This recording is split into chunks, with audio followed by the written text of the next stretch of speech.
तुम्हारा मानव जीवन सफल हो पाएगा। नहीं तो आते जाते जीवन गुजर जाता है। किसी को भी नहीं मालूम कि अगले क्षण क्या होने वाला है। तो कम से कम इतने सत्कर्मों की पूंजी जमा कर लो। और उसके लिए परम पूज्य गुरुदेव जी द्वारा मार्ग भी दिया गया है। गुरुवर ने कहा धर्म की रक्षा का तात्पर्य क्या है? धर्म की रक्षा का तात्पर्य यह नहीं है जो आज समाज को धर्म के नाम पर लड़वाया जा रहा है।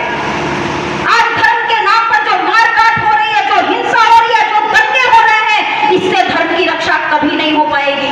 परम पूज्य गुरुदेव जी ने कहा धर्म की रक्षा तब हो पाएगी जब आप वास्तव में ऋषियों मुनियों के ज्ञान की ओर चलोगे, जहां वसुधैव कुटुंबकम की भावना रखी जाती है। सभी धर्मों का सम्मान करो और अपने धर्म का कट्टरता के साथ पालन करो। यही वास्तव में धर्म की रक्षा कहलाती है। धर्म के नाम पर दंगा करना, धर्म के नाम पर लोगों का शोषण करना, धर्म के नाम पर लोगों को गुमराह करना, धर्म के नाम पर न जाने गीता ज्ञान के नाम पर ज्ञान गंगा ज्ञान गीता जैसी पुस्तकें निकाल करके समाज को गीता के ज्ञान से भटकाना, गलत गलत कथाएं सुना करके समाज को धर्म के मार्ग से भटकाना, रास रंग की कथाओं में रास रंग के नाच गाने करवा करके समाज को भटकाना, इससे धर्म की रक्षा नहीं हो पाएगी। धर्म की रक्षा हो पाएगी जब घर घर में धर्म की ज्योत जलेगी, जब घर घर से एक देशभक्त निकलेगा, जब घर घर से एक साधक निकलेगा, जब घर घर में दूसरों की सेवा करने की भावना होगी, तभी वास्तव में धर्म की रक्षा हो पाएगी। दूसरा कर्तव्य गुरुवर ने बताया कि राष्ट्र की रक्षा करना। जिस देश में हम रहते हैं उस देश की रक्षा करना हमारा कर्तव्य है। सौभाग्य से भारत देश में जन्म लेने का अवसर प्राप्त हुआ है।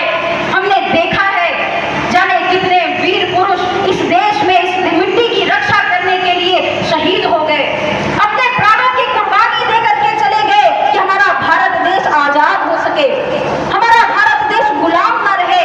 मगर वास्तव में विचार कीजिए, आजादी के इतने वर्षों बाद भी क्या भारत वास्तव में गुलामी से आजाद हो पाया है?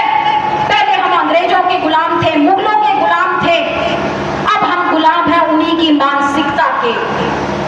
अब हमारा देश गुलाम हो चुका है अपराध का, अब हमारा देश गुलाम हो रहा है नशे का, अब हमारा देश गुलाम हो रहा है अधर्म का, पाप का।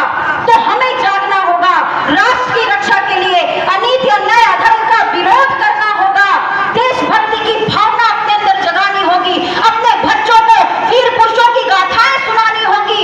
इस हरियाणा प्रांत ने तो न जाने कितने वीर पुरुषों को जन्म दिया है, न जाने यहाँ के कितने वीर भाई बहन आज भी सेना में हमारे देश की रक्षा कर रहे हैं जाकर के। इस धरा के युवा यदि भटक जाए तो वास्तव में विचार कीजिए कितने बड़े दुर्भाग्य की बात है। राष्ट्र की रक्षा युवाओं से हो सकती है।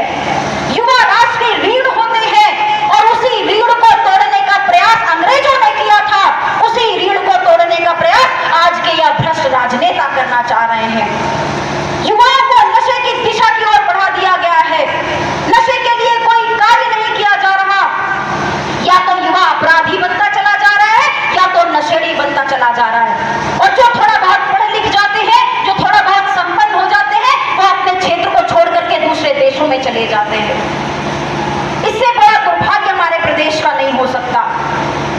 इन भ्रष्ट राजनेताओं ने आजादी के बाद से छोटे मोटे कार्य करके, विकास के थोड़े बहुत कार्य दिखा करके जनताओं को केवल और केवल वर्ग लाया है, अपने वादों में उलझा करके केवल वर्ग लाया है। कभी भी वास्तव में जमीनी स्तर पर कार्य नहीं किया, क्योंकि यदि कार्य किया जा रहा होता तो आज प्रदेश जो अपराध की ओर बढ़ता चला जा रहा है, जो शिक्षा के मामले में भी आगे नहीं बढ़ पा रहा है, जो खेती किसानी के लोग हमारे जगह जगह पर परेशान हो रहे हैं, जो महिलाओं की सुरक्षा एक चिंतनीय विषय बन चुका है, उस पर इतना विचार करने की आवश्यकता ना पड़ रही होती यदि वास्तव में इन्होंने ईमानदारी के साथ कार्य किया होता।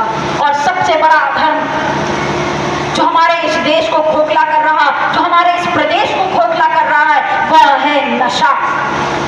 यह नशा घर घर को बर्बाद कर रहा है। किसी भी परिवार में यदि एक व्यक्ति नशा करने लग जाता है, पूरा का पूरा परिवार भटक जाता है। उसी को सुधारने के लिए भारतीय शक्ति चेतना पार्टी का गठन किया गया।